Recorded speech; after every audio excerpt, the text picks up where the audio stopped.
De haven van Lauwerzee gaat maar niet te mogen urenlang dicht west. Trocht tientallen kotters die de vaarwij blokkeren. Ik zei binnen het net eens met de stikstofplannen van het kabinet. Waarom we hiervoor gekozen hebben om te blokkeren, omdat wij geen gehoor krijgen in onze beleving. En dat ons MB-wetvergunning straks, waar wij weer de komende 6 jaar voor moeten vissen, dat we die niet gaan krijgen. En dat komt onder andere door het stikstof. En daarom hebben wij nou met de boeren we zijn daar solidair mee, en daarom hebben wij deze actie opgepakt. De blokkade is 19 begonnen en maar niet te mogen rond kwartieruitzien opheven. Wij zijn geen beroepsstakers, hè? Dat weet je ook wel. We hadden liever allemaal gewoon liggen te vissen.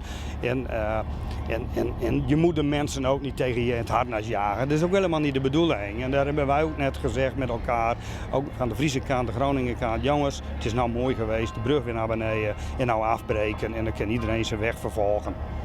De fiskers missen, liek als een soort boeren, het toekomstperspectief.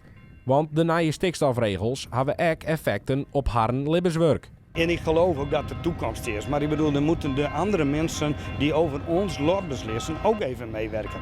En ik zeg altijd, de kerk staat midden in het dorp.